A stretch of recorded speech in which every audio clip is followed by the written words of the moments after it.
দিছস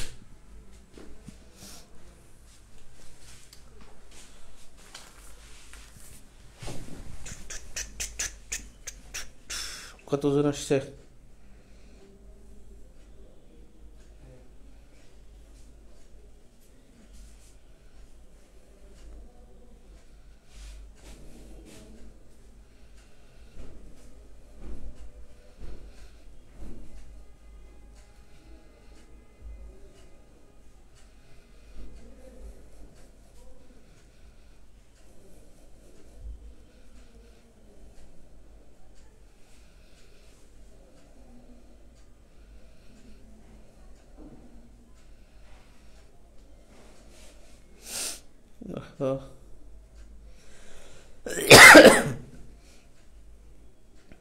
কি যে কাশি হচ্ছে,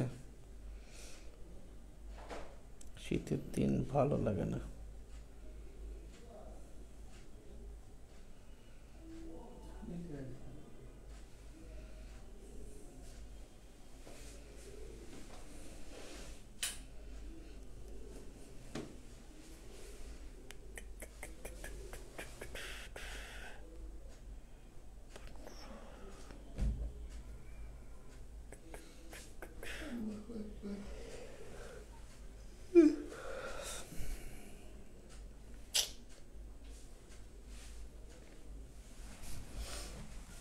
প্রাচীন ইতিহাস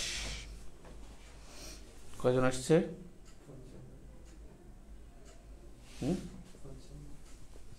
55।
আসছে? আল্লাহ না, আমরা ক্লাস শুরু করে দিই। ভালো আছেন সবাই? আপনাদের সাথে অনেকদিন দেখা হয় না, ভালো লাগে না। একটু শীত পড়ে, প্রচুর শীত।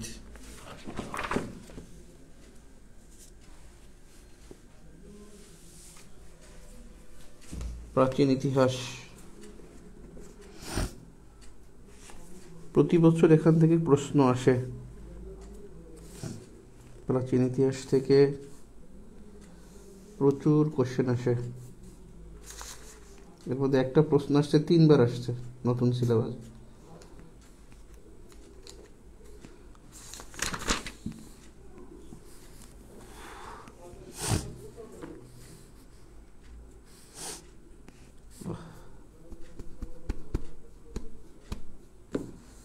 প্রাচীন ইতিহাস,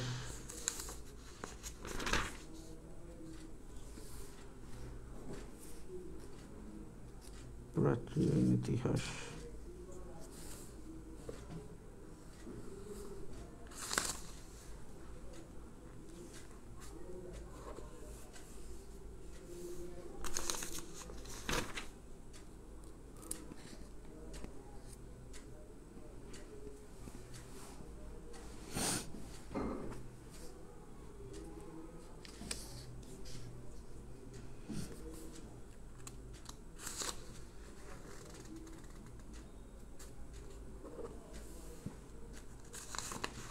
एक 2 3 4 5 6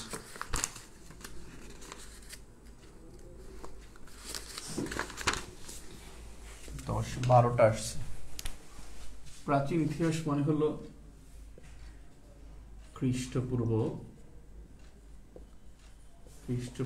থেকে 1200 সাল পর্যন্ত, এটা হলো প্রাচীন ইতিহাস।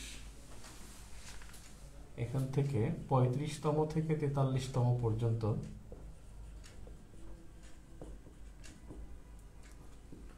12টি প্রশ্ন আসছে। 35 থেকে 43তম পর্যন্ত 12টি প্রশ্ন। বিগত 43তমতে এসছে 1 নম্বর, আর্যদের ধর্মগ্রন্থ। আর্যদের ধর্মগ্রন্থ যেটা হলো বেদ, বয়কার দ। 43তমতে আরেকটা আসছে যে প্রাচীনতম জনপদ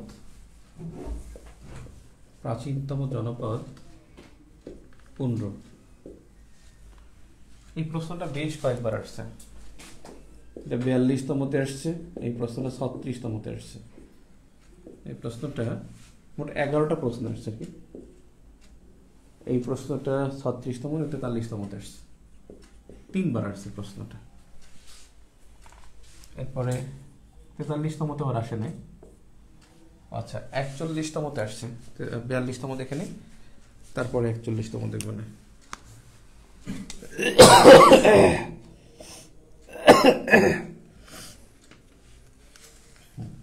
41তমতে, ও এই প্রশ্নটা 41তমতেও আসছে। 41তম, 42তম না। 42তম আছে 2টা। আদি অধিবাসীগণ, তারা হলো অস্ট্রিক।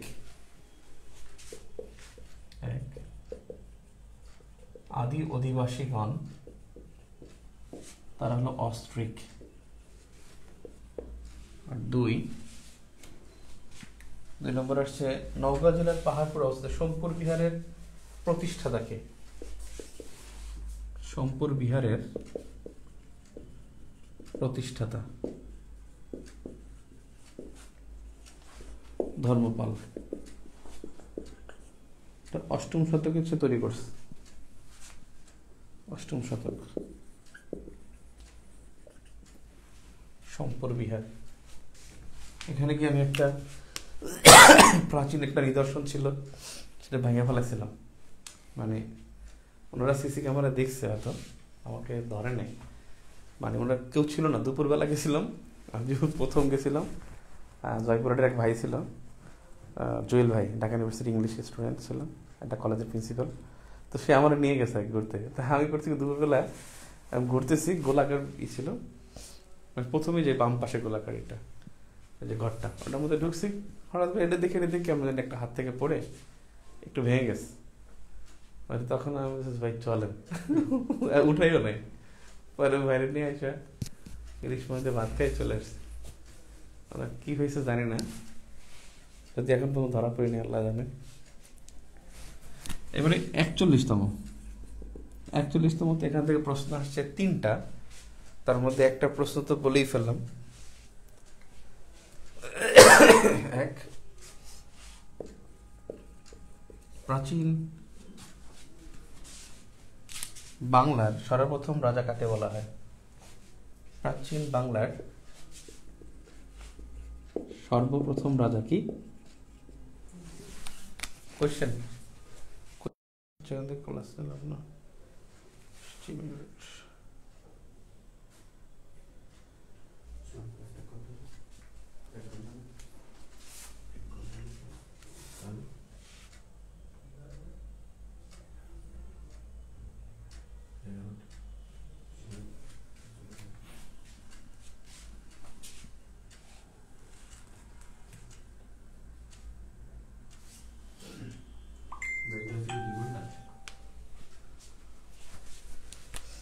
সর্বপ্রথম রাজা কাকে বলা হয়?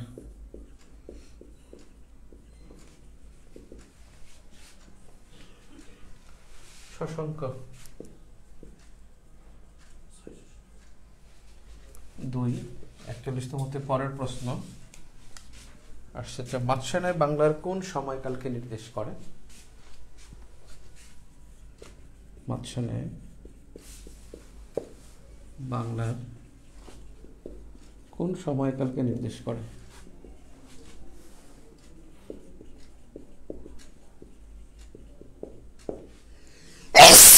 আলহামদুলিল্লাহ, সপ্তম অষ্টম শতককে। 41তমতে আসছে 2টা, 43তমতে 2টা, 42তমতে 2টা, 41তমতে 3টা আসছে বেসিক্যালি। ওই যে জনপদের যে কোয়েশ্চেন, ও না 4টা আসছে 41তমতে, আর একটা আসছে। বাংলা সেন বংশের শেষ শাসক, সেন বংশের 1230 পর্যন্ত, অর্থাৎ 1070 থেকে 1230, সেন বংশের শেষ শাসক, শাসনকর্তা। শাসনকর্তা ছিল কেশব সেন, 1230 পর্যন্ত। 1204 বললে লক্ষণ সেন হতো, তাহলে 41তমতে আসে 4টা, এটাও 41তমতে আসছে।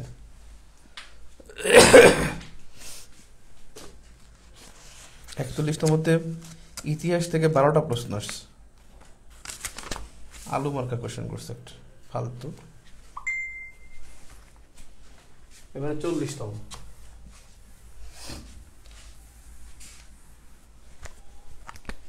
40তমতে একটা প্রশ্ন আসছে, খুবই স্মার্ট কোয়েশ্চেন ছিল। 40তম, 38তম, মৌর্য শাসন প্রতিষ্ঠাকে প্রাচীন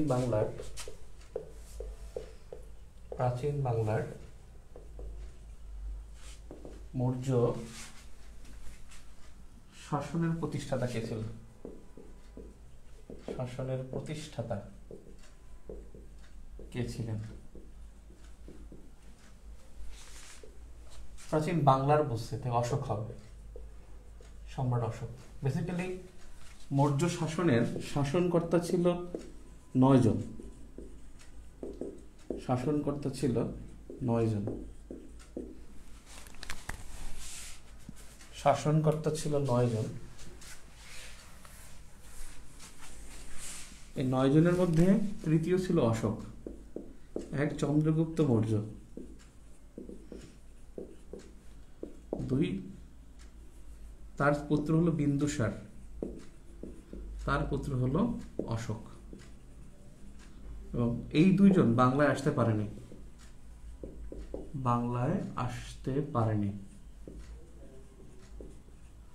বাংলায় প্রথম আসছে অশোক, কারণ ওই সময় আলেকজান্ডারের অধীনে ছিল বাংলা,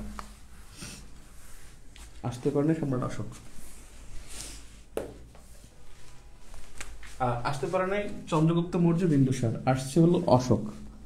দেখি 39তমতে আসছে কিনা। 39তমতে প্রাচীন বাংলা থেকে কোনো প্রশ্ন আসেনি, স্পেশাল বিসিএস ছিল। 38তমতে একটা আসছিল, 38তম একটা প্রশ্ন আসছিল। 38তমতে প্রশ্ন ছিল যে হরিকেল জনপদ ভুক্ত এলাকা, হরিকেল জনপদ ভুক্ত এলাকা। হরিকেল জনপদ এলাকা হলো মানে বাংলাদেশের এই ছাড়টা, মানে এই তো এইটা না, এটা তো সিলেট, হ্যাঁ, এই অংশটা, এটা ছিল হরিকেল জনপদ, অর্থাৎ এই জায়গাটা, এটা হরিকেল। সিলেট, রাঙামাটি, খাগড়াছড়ি, তারপরে হলো না উপরে খাগড়াছড়ি, এখানে খাগড়াছড়ি, এখানে রাঙামাটি, এখানে চট্টগ্রাম, এখানে কক্সবাজার, মানে পুরোটা। তার মানে এখানে চট্টগ্রাম অপশনে ছিল, তাহলে উত্তর হবে ওই সময় ওই প্রশ্নের মধ্যে চট্টগ্রাম, সিলেট, খাগড়াছড়ি, তারপরে হলো কক্সবাজার, রাঙামাটি,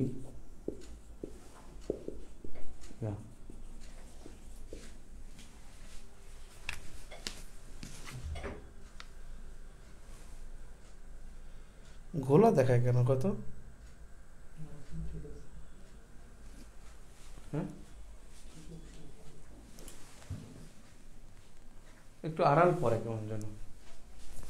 38তমতে আসছে একটা।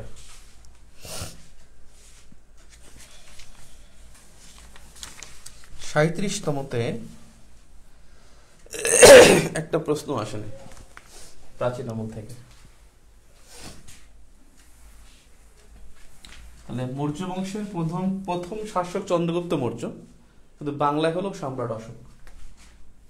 বাংলায় ছিল সম্রাট অশোক। 37তমতে কোনো প্রশ্ন আসে নাই। 36তমতে একটা প্রশ্ন আসছে। 36তমতে এটা বিগত প্রশ্ন ছিল। বাঙালি জাতির প্রধান অংশ কোন মূল জাতিগোষ্ঠীর অন্তর্ভুক্ত? বাঙালি জাতির মূল অংশ কোন জাতিগোষ্ঠীর অন্তর্ভুক্ত? এটা ছিল অস্ট্রিক। মূল অংশ কোন জাতির অন্তর্ভুক্ত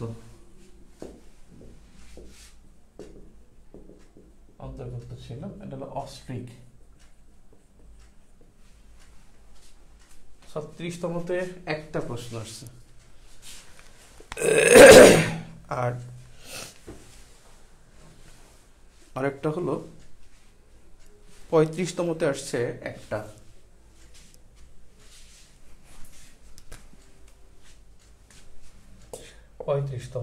এখানে একটা প্রশ্ন আসছে যে হিউয়েন সাংয়ের দীক্ষাগুরু কে ছিল? ছিল মহেশতবী শিলভদ্র। হিউয়েন সাং যিনি হলো আপনার পরিব্রাজক ছিল, বাংলায় আসছিল। হিউয়েন সাং বাংলায় আসে এবং তার দীক্ষাগুরু ছিল শিলভদ্র। হিউয়েন সাংয়ের দীক্ষাগুরু ছিল মহাস্থবির শিলভদ্র। তিনি দীক্ষাগুরু ছিল মহাস্থবির শিলভদ্র। এখন দেখেন এখানে অনেক আছে।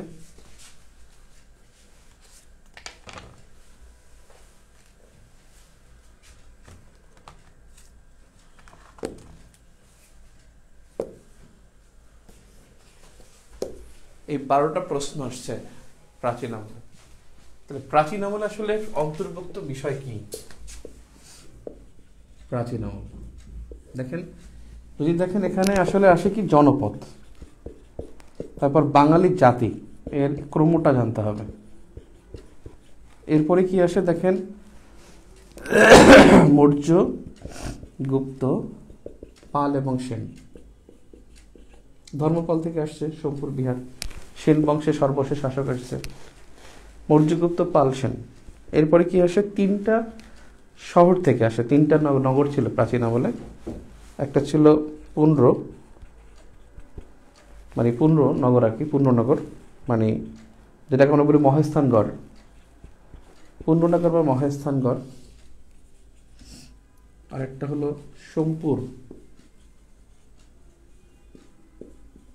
বিহার অথবা পাহাড়পুর।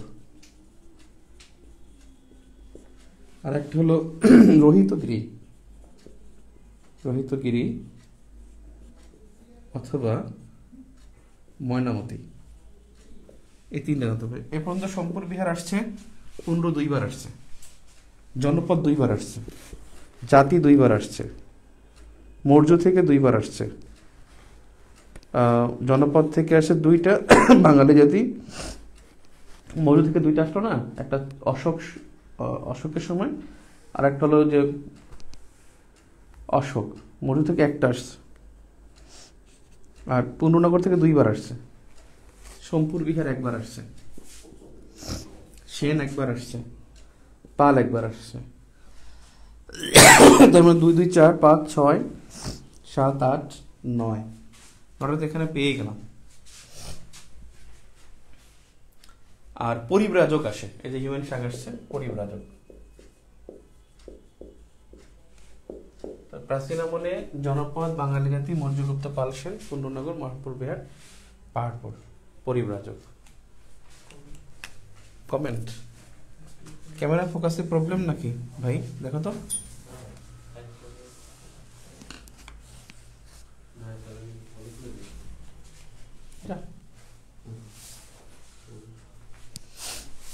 যা ও মারে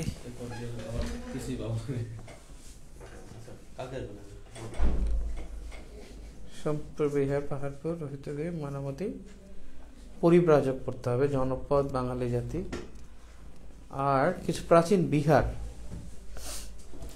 বিহার জানতে হবে। বিহার প্রাচীন যে স্থাপনা অর্থাৎ বিহার, স্থাপত্য, ভাস্কর্য, সেগুলো স্থাপত্য ভাস্কর্য। রাজা আসছে না, সম্রাট শশাঙ্ক আসছে না, ওটা কিন্তু জনপদের সাথে রিলেটেড অনেকটা, মানে স্বাধীন যে রাজ্য অর্থাৎ বঙ্গ এবং গৌড়, এই দুইটা ভালো করে জানতে হবে। বঙ্গ এবং গৌড়, এই যে পাল আমল থেকে কিন্তু আরো একটা আসছে, যে মাতসানা আসছে, ওটা কিন্তু পাল আমলের। গৌড় থেকে আসছে গৌড়ের রাজা, স্বাধীন রাজা শশাঙ্ক, এটা।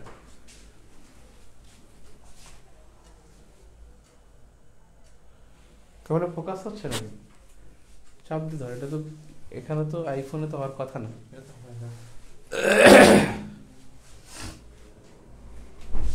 ক্লিয়ার?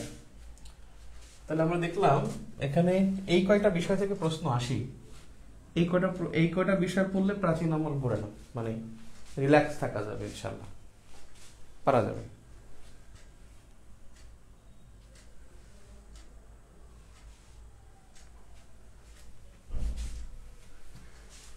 ওকে, তাহলে বিগত প্রাচীন আমলের কোশ্চেন আসছে 12টা, এর মধ্যে 2টা বিসিএস এ আসে না, একটা 39, একটা 37, আর প্রত্যেকটা জায়গায় অন্তত একটা করে হলেও আসছে। সবচেয়ে বেশি আসছে 41তম, 4টা।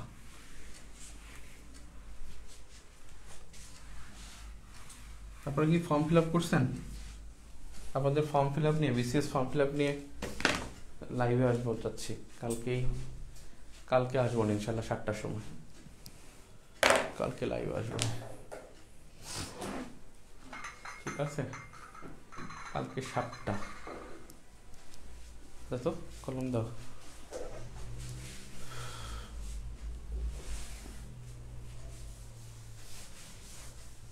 একশো 17 জন।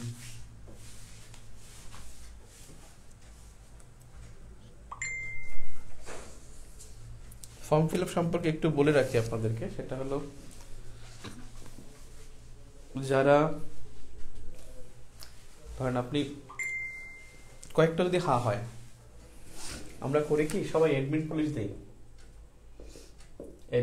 দেই, এটাই বেশি দিয়ে থাকি ফার্স্ট চয়েস।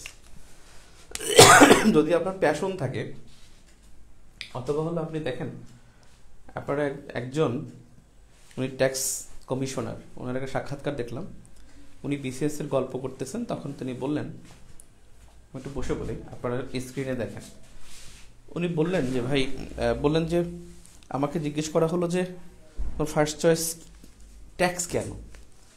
তখন সে বলল যে আমি সাতখান উপন্যাসের চরিত্রটা থেকে আমি প্রভাবিত হয়েছি। তিনি ট্যাক্স কর্মকর্তা ছিল, সেখান থেকে আমার ট্যাক্সের প্রতি একটা ভালো লাগা তৈরি হয়, এবং সেটা কিন্তু ভাই খুব ভালো করেছে। অর্থাৎ আপনাদের যদি কারো প্যাশন থাকে কোনো কিছু বা কোনো আবেগ থাকে, সেই অনুসারে আপনারা ফার্স্ট চয়েস দিন। শুধু অ্যাডমিন পুলিশ দিবেন আর বলবেন গিয়ে যে আমি জাতির জন্য কাজ করতে চাই, এই জন্য আমি এটা করছি, এগুলো গতানুগতিক উত্তর। সো কেন ফার্স্ট চয়েস পুলিশ এবং অ্যাডমিন, এগুলো আপনাকে কিন্তু উত্তর দিতে হয় ভাইবা বোর্ডে। হ্যাঁ, তো অ্যাডমিন পুলিশের চাইতো আপনার সত্য কথা যদি বলতে পারেন যে হ্যাঁ আমি এটা দেখে প্রভাবিত হয়েছি, আমার সাবজেক্টের সাথে একটা রিলেশন আছে, অথবা আমার যেমন 34তম বিসিএস এ আয়েশা সেকেন্ড হয়েছে আমাদের জুনিয়র ইউনিভার্সিটিতে। আয়েশাকে জিজ্ঞেস করছিল যে তুমি ফার্স্ট চয়েস ফরেন অ্যাফেয়ার্স কেন দিয়েছো, ইংরেজি লিটারেচারে পড়ছো, কেন তুমি ফার্স্ট ফরেন অ্যাফেয়ার্স দিলে? বলছে যে আমি আফ্রিকান হিস্ট্রির উপরে, আমার আফ্রিকান লিটারেচার আমাকে খুব মুগ্ধ করেছে, এজন্য আমি ফার্স্ট চয়েস আমি ফরেন অ্যাফেয়ার্স দিয়েছে, ও ফরেন পেয়েছে এবং সাথে সাথে মানে ফরেন অ্যাফেয়ার্স সে পেয়েছে। এরপরে হলো কয়েকজনের গল্প আছে যে কেন ফার্স্ট চয়েস দিয়েছো, মানে এই প্রশ্ন করলে যদি কেউ মানে গতানুগতিক উত্তর না দিয়ে যদি প্র্যাকটিক্যাল উত্তর দেয় তাহলে সেটা খুব পছন্দ করে। আর অ্যাডমিন পুলিশ গণহারে দেয়। আমি আপনাদেরকে সাজেস্ট করবো, যদি এই কয়েকটা বিষয় আপনার মধ্যে থাকে, ধরেন আপনি ভালো একটা বিশ্ববিদ্যালয় করছেন, আপনার ভার্সিটিটা অনেক নাম করা, বুয়েট, ঢাকা মেডিকেল, অথবা হলো আপনি ঢাকা ইউনিভার্সিটি বা আরেকটা পাবলিক ভার্সিটি, চুয়েট রুয়েট যাই বলেন। এইটা আমি এটা বলতেছি না যে ভাই আপনাকে কিন্তু আন্ডার এস্টিমেট করতেছি না যারা ন্যাশনাল ভার্সিটি বা অন্য জায়গায়। অর্থাৎ যখন আপনার ভার্সিটিটা ভালো দেখে, এরপর আপনার ডিপার্টমেন্টটা ভালো এবং আপনার পুরো রেজাল্টটা ভালো, এসএসসি ইন্টারমিডিয়েট আপনি এ প্লাস, এই যে বড় রেজাল্ট কিন্তু ভাইয়া বোর্ডে কাজে লাগে না, কিন্তু রেজাল্ট একটু ভালো হলে তার প্রতি একটা ভালো ইমপ্রেশন তৈরি হয়, পজিটিভ একটা ইমপ্রেশন তৈরি হয়, তখন কিন্তু তাকে মনে করে যে সে খুব জিনিয়াস। এসএসসি এইচএসসি প্লাস অনার্সের রেজাল্ট যাদের ভালো, খুব ভালো, যাদের ভালো এই রেজাল্টটা ভালো এবং মোটামুটি আপনি কথা বলতে পারেন, আপনি মিশতে পারেন, আপনি হাসতে পারেন, এবং তাদের জন্য বলবো যে তারা ফরেন অ্যাফেয়ার্স ফার্স্ট চয়েস দেবেন। ফরেন অ্যাফেয়ার্স ফার্স্ট চয়েস দিলে তার যে বিষয়টা হয় যে নম্বরটা বেশি দেয়, সবসময় নম্বরটা তার বেশি থাকে। ফরেন অ্যাফেয়ার্স ফার্স্ট চয়েস থাকা মানে তার নম্বরটা বেশি থাকে। আমি আইআর ডিপার্টমেন্টে আমি এবং নাইম এবং হলো মিজান দুজনেই কিন্তু আইআর ডিপার্টমেন্ট, ও দিয়েছে অ্যাডমিন এবং আমি দিয়েছি হলো ফরেন অ্যাফেয়ার্স, এবং ও ফার্স্ট কোশ্চেন থেকে এলোমেলো শুরু, ইন্টারন্যাশনাল রিলেশনসে পড়ছে, কেন তুমি অ্যাডমিন দিলা, ফরেন কেন তুমি দাও না, তাহলে কে দিবে ফরেন? এবং সে কিন্তু 576 পেয়েও আমার চাইতে সিরিয়াল পিছনে ছিল, আর আমি ফরেন অ্যাফেয়ার্স দিয়ে আমি 527 পেয়েও আমি ওর চেয়ে ভালো করেছি। এখানে ওর অ্যাডমিন দেওয়াটা ভুল ছিল। সো আপনি যদি মনে করেন যে আপনি ইংলিশে কথা বলতে পারেন না বা পারবেন না, এটা ভুল কথা। আপনি যখন প্রিলি রিটেন পাস করে ভাইবার জন্য কোয়ালিফাই হবেন, আপনি কিন্তু ইংরেজি বলতে পারবেন। তখন আপনি একটা 15-20 দিন খালি ইংলিশ পত্রিকা পড়লে আপনি কথা বলতে পারবেন। সো ইংলিশ আপনি বলতে পারবেন, এটা নিয়ে চিন্তা করার বিষয় না। অনেক সময় অ্যাডমিন পুলিশ এখানেও ফুল ইংলিশে কথা বলে না, আর এইখানে ইংলিশ বলা কিন্তু টাফ, এই ভোকাবগুলো খুবই টাফ। অ্যাডমিনে যদি বলে যে ভূমি জরিপ সম্পর্কে ইংলিশে বলো, যদি বলে রেভিনিউ কীভাবে কালেক্ট করে ইংলিশে বলো, তখন কিন্তু সো টাফ।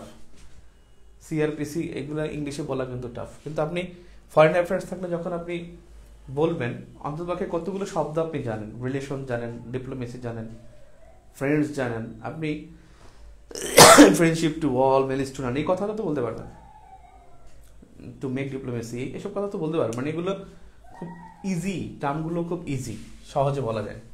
এবং যখন আপনাকে চয়েস করবে ফরেন অ্যাফেয়ার্সের জন্য, তখন সে চিন্তা করবে যে ওকে বেশি নম্বর না দিলে এটা সে পাবে না, তখন আপনাকে কিন্তু 140+ দিতে পারে। কারণ আমি কিন্তু তার চাইতে ভাইবা দিয়ে আমি তার চাইতে 21 সিরিয়াল সামনে ছিলাম। ও কিন্তু 549 বেশি পেয়েছে, বাট আমার 21 সিরিয়াল নিচে ছিল। মানে আমি এটা কেটে ভাইবায় আমি কিন্তু আরও কমপক্ষে 11-12 বেশি পেয়েছিলাম। তার মানে আমি মিনিমাম 60 পেয়েছিলাম, ওর চাইতে বেশি। তাহলে আমি যদি ও যদি পাই 100, আমি পেয়েছি 160, ও যদি পাই 80, তখন আমাদের 80তে পাস ছিল, আমি পেয়েছি 140। এটা বললাম যে ফরেন অ্যাফেয়ার্স ফার্স্ট চয়েস থাকলে তাদের জন্য ভালো হয়। যদি কেউ ফরেন অ্যাফেয়ার্স মানে এই কয়েকটা বিষয় থাকে। এখন আমার কিন্তু রেজাল্ট খারাপ ছিল, আমাকে কিন্তু এসএসসি ইন্টারমিডিয়েট রেজাল্ট নিয়ে আমাকে বেশ করা দিয়েছে, তোমার রেজাল্ট ভালো না। আমার রেজাল্ট আসলেই ভালো ছিল না, 3.44 আর 4.40। আর্টসের স্টুডেন্ট ছিলাম, আর আমাদের সময় তো অপশনাল যোগ্য হইতো না, গ্রেডিং সিস্টেম আমরা খুব পিছিয়ে ছিলাম। সো আমরা সেই সময় আমাকে তাও বলছে তোমার রেজাল্ট খারাপ, তুমি ফরেন অ্যাফেয়ার্স। 2টা ভাই আমার ভাইবার মধ্যে 2টা ভাই এইটা জিজ্ঞেস করেছে, 35 এবং 37। সো বিষয়টা হলো যে ভার্সিটি ডিপার্টমেন্ট এসএসসি ভালো রেজাল্ট এবং মিশতে পারেন, হাসতে পারেন। আর যদি আপনি মিশতে পারা, হাসতে পারা বলতে বোঝাচ্ছে যে উত্তরটা একজন ডিপ্লোমেট উত্তর দিবে হেসে, সে কখনো না বলবে না, সে বলছে we are thinking, absolutely not, এই শব্দগুলো সে ব্যবহার করবে না। আর একটা বিষয় হলো, যদি কারো ধরেন আপনি ইকোনমিক্সে পড়াশোনা করছেন, আপনি দেন না ট্রেড ফার্স্ট চয়েস, সমস্যা নাই। আপনি দেন না ট্যাক্স ফার্স্ট চয়েস, আপনি দেন না আপনি custom first choice. First choice অনেক ফ্যাক্ট, মানে অনেকেই দেখা যায় যে এডমিন পুলিশ থাকে তো ওনারাও খুব বোর থাকে, যারা ভাইয়া বোর্ডে থাকে তারাও খুব বোর থাকে। আর যখন একটু দেখে যে আপনি পড়াশোনা করছেন অ্যাকাউন্টিংয়ে, দেন না অডিট ফার্স্ট চয়েস, অডিটে 6-7টা পোস্ট, সমস্যা কি। আর যদি আপনি এমন হয় ডিপার্টমেন্ট ভালো থাকতে হবে এখানে, কিন্তু ডিপার্টমেন্ট ভালো বলতে যেমন ইকোনমিক্স, ইংলিশ, বিবিএ, তারপরে হলো আপনার সায়েন্সের সাবজেক্ট, আইআর, পাবলিক আর্ট, তাদের জন্য কিন্তু ফরেন অ্যাফেয়ার্স দেওয়াটা খুব ভালো। আর ফরেন অ্যাফেয়ার্স যখন আপনি দিবেন আপনাকে কিন্তু মনে করবে যে না আপনি আসলে নিজেকে খুব মানে খুব উপরে চিন্তা করেন, যে আপনি খুব ভালো সেটা চিন্তা করেন, যে আপনি খুব মানে এক্সপেক্ট করেন সেটা। আর যদি অ্যাভারেজ রেজাল্ট থাকে, অ্যাভারেজ ডিপার্টমেন্ট থাকে, অ্যাভারেজ ইউনিভার্সিটি থাকে, তখন এডমিন পুলিশ দেন। তখন তারাও এক্সপেক্ট করে যে এরা আসলে এডমিন পুলিশে মানাবে। এডমিন পুলিশের জন্য তাদের যে মানে মনে করবে যে না এরা আসলে এখানে ভালো মানে এখানে ভালো করবে, তাদের অ্যাভারেজ ব্রিলিয়ান্ট। আর ওরা মনে করবে যে খুব জিনিয়াস যারা, তারা ফরেন অ্যাফেয়ার্সে থাকলে খুব ভালো করবে। তো চয়েসের ক্ষেত্রে একটু বিষয় মাথায় রাখেন। আর চয়েসের ক্ষেত্রে এখন কিন্তু কিছু কিছু ক্যারিয়ার কিন্তু খুব ভালো, বিশেষ করে ট্রেড ক্যারিয়ারটা কিন্তু আপনার অ্যাডমিনের সাথে মার্চ হয়ে যাবে, কোঅপারেটিভ অ্যাডমিনের সাথে মার্চ হয়ে যাবে। তো সেক্ষেত্রে কোঅপারেটিভ ট্রেড এগুলো কিন্তু একবার নিচে দিয়েন না। পোস্টাল ক্যারিয়ারটা আগে খারাপ ছিল, এখন খুবই ভালো, কারণ এই নগদ টগদ হাবিজাবি হওয়ার কারণে পোস্টালটা বেশ চাহিদা হচ্ছে। ইনফরমেশন ক্যারিয়ার এখন খুবই ভ্যালু, ইনফরমেশন ক্যারিয়ার, কারণ প্রত্যেকটা পাবলিক রিলেশন অফিসারের ইনফরমেশন ক্যারিয়ার থেকে থাকে। আনসার ক্যারিয়ার খুবই ভালো, কারণ আনসার ক্যারিয়ার হলো আপনার পুলিশ ক্যারিয়ার আছে তো ভালো, এ কারণে যে আপনার অধীনে অনেকগুলো সদস্য থাকবে, অনেক সদস্য থাকবে, এই জন্য আনসার ক্যারিয়ার আপনার এটা ভ্যালু আছে।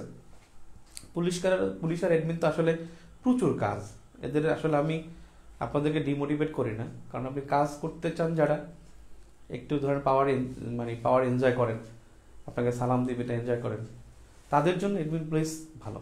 এবং অ্যাডমিন পুলিশ হলো যে প্রচুর কাজ করতে হবে আপনার, মানে কোনো রিল্যাক্স নাই, রিল্যাক্স বলতে কিছু নাই। আর রিল্যাক্স থাকলে আপনি এখানে প্রমোশন পাবেন না, আপনাকে কিন্তু সেই জায়গায় নেবে না। আপনি এখানে প্রচুর কাজ, মানে 24 ঘন্টার মধ্যে 20 ঘন্টা কাজ করতে পারবেন।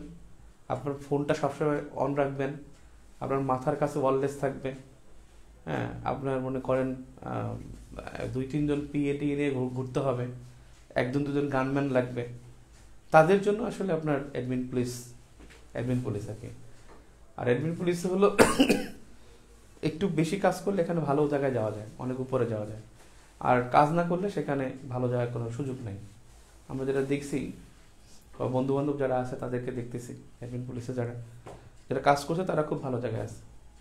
আর কাস্টম ক্যাডার, এটা কাস্টমস ক্যাডার, যেটা কাস্টমসটা ভালো, কারণ কাস্টমসটা খুব পাওয়ার এক্সারসাইজ করা যায়, তাদেরকে খুব ভয় পায়, কাস্টমস ক্যাডারদের খুবই ভয় পায় ব্যবসায়ীরা, তারপরে হলো যারা অবৈধ ইনকাম করে তারা বেশ ভয় পেয়ে থাকে, এমনকি দুদকের কর্মকর্তারাও কাস্টমস ক্যাডারদের ভয় পেয়ে থাকে। সো কাস্টমস ক্যাডারও খুব পাওয়ারফুল জব। তারপরে হলো আপনার ট্যাক্স খারাপ না, ট্যাক্স বর্তমানে ভালো। তবে একটা বিষয় হলো যারা ইসলামিক মানসিকতা থাকেন, ইসলামিক মন মানসিকতা যারা, ইসলামিক অনেক আছে না যে আমার ইনকামটা হালাল না হারাম হলো বা কি হলো, তাদের জন্য আসলে ট্যাক্স ক্যাডারটা মানে চয়েসে না রাখাই ভালো। কারণ ইসলামিক অনেক সেন্টরা বলছে যে আসলে ট্যাক্স আদায় করা বা এটা অনেকে হারামও বলছে, যে তার কাজের সাথে হারামও বলছে অনেকে। তো এটা একটু করি না আর কি, মানে ইসলামিক আসলে এই জিনিসটা আমরা ফলো করি না, তো এই জন্য প্র্যাকটিসও করি না, এই জন্য অনেকে আমরা উপহাসও করি, বা অনেকে আমরা অনেক যুক্তি দিতে থাকি, এটা হবে না। যুক্তির আসলে সবকিছু যুক্তি দিয়ে চললে ইসলাম আসলে যুক্তি দিয়ে চলবে না, শাশ্বত তো চলবে না কিভাবে। যাদের কাছে মনে হয় যেন, আমার সাজেশন এটা যে ট্যাক্স নাও দিতে পারেন তারা যদি মনে করেন এটা। তারপরে হলো আপনার কোঅপারেটিভ ক্যাডারটা কিন্তু অ্যাডমিনের সাথে মার্চ হবে, প্রস্তাব গেছে, ট্রেড প্রস্তাব গেছে, আর আরো 2টা আছে, ট্যাক্স আর একটা যেন কি, একটা ট্যাক্স আছে আর একটা যেন কি ভুলে গেছেন। যাই হোক, আপনারা দেখবেন আপনি যদি দেখতে সুন্দর হন, আপনি কিন্তু নিজে ফিল করেন যে আপনার হাইট আছে, আপনার হাসতে পারেন, আপনাকে ভালো লাগে, সাজলে ভালো লাগে, বা আপনি ভালো পোশাক পরলে ভালো লাগে, ফরেন অ্যাফেয়ার্স দেন। কথা বলতে পারলে বা ফরেন অ্যাফেয়ার্স দিলে, আসলে আমি বললাম যে ইংলিশটা খুব ইজি হয়, ওখানে আপনার ভাইবাটা খুব এনজয় করবেন আপনি, খুব টাফ কিছু হয় না, খুব টাফ কিছু মানে ওটা 2-3 মাসের ঘটনা তো, মানে রেজাল্ট দেওয়ার পরে আপনি যদি 15 দিন টানা পড়েন তাতেও কিন্তু আপনি রিটেন পরীক্ষার পরে, মানে রিটেন পরীক্ষার হিউজ টাইম পাওয়া যায় পড়ার জন্য।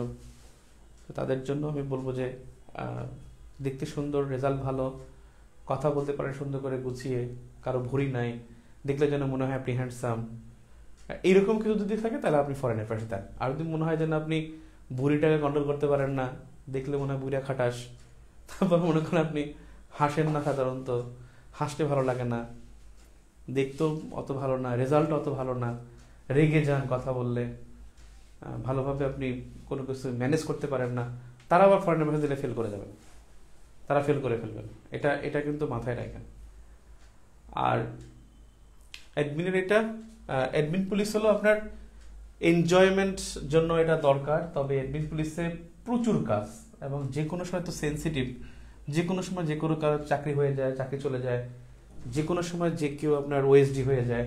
যেমন পুলিশ ক্যাডার আপনি দেখেন, আপনি যদি একজন এসপি হন, আপনার কিন্তু অনেক সময় দেখবেন আপনার তদন্ত, যেমন আপনি দেখেন ছিল ওই যে 10 টাকা অস্ত্র মামলা, সেই 2004 সালের ঘটনা। যে এসপি ছিল সেই এসপি ওখান থেকে পদত্যাগ করছে, মানে অবসরে চলে গেছেন। যে এসপি ছিলেন উনি অবসরে চলে গেছেন, তিনি এখনো হাজিরা দেন, এখনো 10 টাকা অস্ত্র মামলার হাজিরা দেন, গিয়ে তিনি এখনো সেই প্রমাণ না দিয়ে এগুলো কথা বলেন। আর এখানে কিন্তু আমরা আদালতে যাওয়া লাগে, এখানে যদি আপনি একটা অর্ডার করেন, অর্থাৎ আপনি একটা মোবাইল কোড করলেন, সেখানে একটা মামলা হয়ে গেলে কিন্তু আপনার এটা কিন্তু দূররূপে থাকা লাগে। আপনি ধরেন এসিডেন্ট ছিলেন, আপনি একটা জমিতে আপনি ভুলবশত সিগনেচার করে ফেলছেন, আপনার কিন্তু এই স্টেশনে বারবার আসতে হবে। আপনি যদি সচিব হন, তারপর ওই স্টেশনে মামলা চলা পর্যন্ত আপনার কিন্তু ওখানে যেতে হবে। সো এগুলো প্যারা, অ্যাডমিন পুলিশ কিন্তু যথেষ্ট প্যারা আছে, আবার যথেষ্ট কি আছে মানে খুশি আছে। আমার মামা তো এডিশনাল সেক্রেটারি স্বাস্থ্য মন্ত্রণালয়, হেলালুদ্দিন আহমেদ, উনি কিন্তু বলেছেন যে ব্লাডি ক্যাডার, মানে আমাকে কখনো চয়েসই দিবেন এডমিন, চয়েসের মধ্যে এটা কোনো মানে আমার মামিও পছন্দ করে না, মামি ডক্টর, তিনি মামাকে টোটালি মানে এডমিন করার তো সময় পান না, সময় দিতেই পারেন না টোটালি, এবং খুব বিরক্ত তিনি। যা হোক, এটা আপনাদের অনেকের চয়েস থাকে, আমার চয়েস হলো ফরেন অ্যাফেয়ার্স দেন, আর অন্য ক্যাডারগুলো চয়েসে রাখেন। আর একটা বিষয় যেটা হলো যে আপনার এডুকেশন ক্যাডার যেটা বা প্রফেশনাল ক্যাডার, এটা যদি কিছু ক্যাডার চাইতে প্রফেশনাল ক্যাডার ভালো, যেমন এগ্রিকালচার ক্যাডারটা কিন্তু খারাপ না, ভালো। বাংলাদেশে প্রায় 12-13টা প্রতিষ্ঠান মনে হয় এগ্রিকালচারের, এই অর্থনীতি, কৃষি সম্প্রসারণ অধিদপ্তর, এই অনেক আছে আর কি, মানে কৃষি ক্যাডার উপজেলার প্রধান হয়ে যাবেন। এবং এখন তো কোনো কোনো উপজেলা তো গাড়িও আছে, পাজেরো গাড়ি, মানে তারা গাড়ি ইউজ করেন। এবং অ্যাডমিনের সাথে তারা পাল্লা দিয়ে, এগ্রিকালচার কিন্তু পাল্লা দিয়ে তারা, মানে এগ্রিকালচার অ্যাডমিনের যেমন পোস্ট আছে, ডিসির পোস্ট অনেকগুলো থাকে, যেমন সহকারী কমিশনার থাকে, ঠিক তেমনি আবার এগ্রিকালচারও ঠিক ওই ডেকোরামটা তারা ফলো করে, তারা অ্যাডমিনের সাথে পাল্লা দিয়ে, এবং তারা কিন্তু আলাদা ভবনও পায় উপজেলায়, আলাদা কিন্তু তারা গাড়িও পায়। সো এগ্রিকালচার ক্যাডার অনেক ভালো প্রফেশনাল ক্যাডারের মধ্যে। যাদের একান্ত যে আমার শুধু এডুকেশন ক্যাডারটা লাগবে, আপনার যদি অনেক পোস্ট থাকে, আপনি যদি বিজ্ঞান না পারেন, তাহলে আপনি এডুকেশন ক্যাডারটা মানে একটা ক্যাডারও অপশনে রাখতে পারেন, শুধু এডুকেশন ক্যাডার। যার ড্রিমই হল আপনি এডুকেশন সেক্টরে কাজ করবেন, এটা এডুকেশন সেক্টরে কাজ করলে এডুকেশন ক্যাডারটা দেন। আর সেখানে আপনার এডুকেশন ক্যাডার কিন্তু অনেক খারাপ না, এটা আপনি কলেজে পোস্টিং নিতে পারবেন, আপনি শিক্ষা মন্ত্রণালয়ে নিতে পারবেন, শিক্ষা মন্ত্রণালয়ের বিভিন্ন দপ্তরে আপনি ডেপুটেশনে যেতে পারবেন। যেমন ব্যানবেস, এটা শিক্ষা মন্ত্রণালয়ের অধীনে, ব্যানবেসে কিন্তু শিক্ষা ক্যাডাররা থাকেন, শিক্ষা ভবনে যেতে পারবেন, মাউসিতে যেতে পারবেন, কারিগরি শিক্ষা দপ্তরে যেতে পারবেন। অর্থাৎ শিক্ষা মন্ত্রণালয়ের অধীনে যে প্রতিষ্ঠানগুলো আছে সেখানেও আপনি কাজ করতে পারবেন অ্যাজ এ প্রশাসক, অ্যাডমিনিস্ট্রেটর। আর আপনি কলেজেও কিন্তু শিক্ষকতা করতে পারবেন। সো প্রফেশনাল ক্যাডারের মধ্যে বেশ কিছু আছে, যেমন গণপূর্তের ক্যাডারটা খারাপ না, গণপূর্তের যে সিভিল ইঞ্জিনিয়ার আছে, ওয়াসার যে ইঞ্জিনিয়ার আছে, এগুলো কিন্তু খারাপ না, ইঞ্জিনিয়ারিং পোস্টগুলো ভালো। আর মানে জেনারেল অনেক পোস্টের চাইতেন, জেনারেল যেমন আপনার ফুড, ফ্যামিলি প্ল্যানিং, এই ফ্যামিলি প্ল্যানিংয়ের ক্যাডার, ফুড ক্যাডার, এগুলো ফালতু ক্যাডার, হুদাই এর চাইতে আপনার ওই গণপূর্তের ইঞ্জিনিয়ার ক্যাডার ভালো। ওকে, দ্বিতীয় বিভাগ নিয়ে কি ফরেন ক্যাডার চয়েস দেওয়া যাবে? হ্যাঁ, দেওয়া যাবে। আমার এক বন্ধু ছিল জিয়া হলে, ও 31তম বিসিএসে ও ফরেন ক্যাডার পেয়েছিল, ইসলামিক স্টাডিজের স্টুডেন্ট ছিল ঢাকা ইউনিভার্সিটির। আমি এক ভাইকে চিনি, উনি সয়েল সায়েন্স ছিল, আমার চাইতে মনে হয় 2 ইঞ্চি ছোটো হবে, 5 ফিট, আমি তো 5 ফিট 2, আমার চাইতে সে ছোটো হবে। সো তাকে প্রথমবার ফেল করাইছিল ফরেন অ্যাফেয়ার্স দেওয়ার পরে সয়েল সায়েন্সে, এবং তিনি তার চয়েস থাকতো একটা চয়েস, ফরেন অ্যাফেয়ার্সে চাকরি করবে না তো করবে না, এবং দ্বিতীয়বার সে কিন্তু ফরেন ক্যাডার পেয়েছে। ঢাকা ইউনিভার্সিটি সয়েল সায়েন্সে ছিল। অনেককে দেখেছি, বন্ধু অনেক দেখেছি তো যারা আসলে ভালো করছে। আমার এক বান্ধবী আছে কাকুলি সাহা, ফরেন ক্যাডার 33তমতে, ওয়াইআর ডিপার্টমেন্টে ছিল, আমাদের ডিপার্টমেন্টে ছিল, কিন্তু ডিপার্টমেন্টে ওর মোটামুটি রেজাল্ট ছিল, বেশি মিশতও না, কিন্তু খুবই স্মার্ট আর কি। সে ফাইনালি সে ফরেন ক্যাডার পেয়েছে 33তমতে।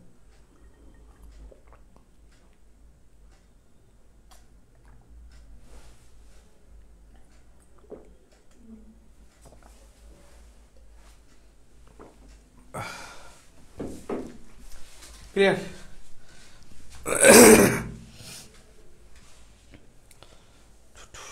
সংস্কৃতি বিভাগ তাহসিন অরিন, আমি বলছি তো ভাই, ঢাবি থেকে আপনি দ্বিতীয় বিভাগে নিয়ে ফরেন ক্যাডার চয়েস দেওয়া যাবে? হ্যাঁ, দেওয়া যাবে, খারাপ না, নিতে পারেন। আপনি নিজে তো বেসিকটা বুঝতে পারেন, আপনি কী রকমের, আপনার এসএসসি ইন্টার রেজাল্ট কী সেটা। ম্যানেজমেন্ট সাবজেক্ট নিয়ে কোন ক্যারিয়ার ফার্স্ট ইয়ার রাখবো? ফরেন অ্যাফেয়ার্স রাখবেন। কোথায়? আমার রুমমেট ম্যানেজমেন্টের ছিল, উনি ছিল কায়েস, মহিউদ্দিন কায়েস ভাই 30তমতে ফরেন ক্যাডার, 30তম বিসিএসে ফরেন ক্যাডার হয়েছে প্রথমবার। আমার রুমমেট ছিল হলে, বঙ্গবন্ধু হলে। ঢাকা ইউনিভার্সিটি স্টুডেন্টদের ফরেন দেওয়া উচিত নিঃসন্দেহে, বুয়েটের স্টুডেন্টদের ফরেন দেওয়া উচিত, মেডিকেল স্টুডেন্টদের ফরেন দেওয়া উচিত। কথা বুঝছেন? একটু এটা তো আপনি নিজেও, আমি আসলে আপনাকে ছোট করতে হচ্ছে, অন্যদের আবার কি মনে করেন আল্লাহ জানে, আমি দোষে পড়া। আমি এই পোস্টটা একদিন গ্রুপে দিছিলাম, আগের গ্রুপে, ওরে ভাই আমার ধুইয়া রাখে নাই, ধুইয়া বলছেন উনি, এমনভাবে আমার গাইলাইছে যে ঢাকা ভার্সিটি হবে, এটা সেটা, ওই বিশ্ববিদ্যালয় থেকে এটা হয়েছে, ন্যাশনাল বিশ্ববিদ্যালয়, বগুড়া আজিজুল্লাহ কলেজ থেকে কিন্তু ফরেন অ্যাফেয়ার্স পাইছিল নাকি কোন বছর যেন, ওই পোস্টের আমি কমেন্টে দেখছিলাম। এখন হতে যে আপনার যদি সাহস থাকে, আপনি ঢাকা কলেজে পড়ে আপনি ফরেন অ্যাফেয়ার্স দিতে পারবেন। এখন আপনার অনেক সময় দেখেন, আপনার অনেক সময় রেজাল্ট খারাপ থাকে, এসএসসি ইন্টারমিডিয়েট রেজাল্ট ভালো থাকে, কিন্তু অনার্সে গিয়ে সে চান্স পায় না, বে এক্সিডেন্ট অন্য জায়গায় ভর্তি হয়েছে, সে কিন্তু ওখান থেকে ভালো করতে পারে। আমি বলছি ফরেন অ্যাফেয়ার্স চয়েসটা দিলে একটু মনে করে যে নিজেকে সে এগিয়ে রাখছে, সে নিজেকে বেস্ট মনে করে, তখন তার প্রতি একটা পজিটিভ ধারণা তৈরি হয়। যখনই দেখে যে সে আসলে দিয়েছে কিন্তু তার রেজাল্ট ভালো না, তখন কিন্তু তাকে প্রতি একটু নেতিবাচক। কারণ আমি নিজে ফেস করেছি, আমাকে 2বার বলছে তোমার রেজাল্ট ভালো না, তোমার রেজাল্ট ভালো না, তুমি এটা দিছো কেন, এইভাবে বলছে একেবারে। আমাকে 2জনই বলছে যে এই রেজাল্ট দিয়ে তুমি ফরেন অ্যাফেয়ার্স দিছো কেন। সো এই জন্য আমার এক্সপিরিয়েন্স থেকে আমি বললাম, আর যদি ফরেন অ্যাফেয়ার্স আপনার রেজাল্ট যদি ভালো থাকে ফরেন অ্যাফেয়ার্স দেন। অ্যাভারেজ বিলিয়ন যারা অ্যাভারেজ বিলিয়ন মনে করেন, তারা কিন্তু অ্যাডমিন পুলিশ দিয়ে, যারা মনে করে অ্যাভারেজ বিলিয়ন আপনি বুঝেন না, স্কুল কলেজে আপনি 4th হইতেন, 5th হইতেন, কলেজে 5th হইতেন, আবার অনার্সে গিয়ে আপনি ডিপার্টমেন্টে কোনোরকম 10 MA 3 পাইছেন, অনার্সে মাস্টার্সে, আপনার হল অ্যাভারেজ ব্রিলিয়ান্ট, এবং সেক্ষেত্রে আপনি অ্যাডমিন পুলিশ আপনার জন্য পারফেক্ট। কথা বুঝছেন? বাস্তবতা মেনে নিতে হবে, হ্যাঁ সেটা। ওকে,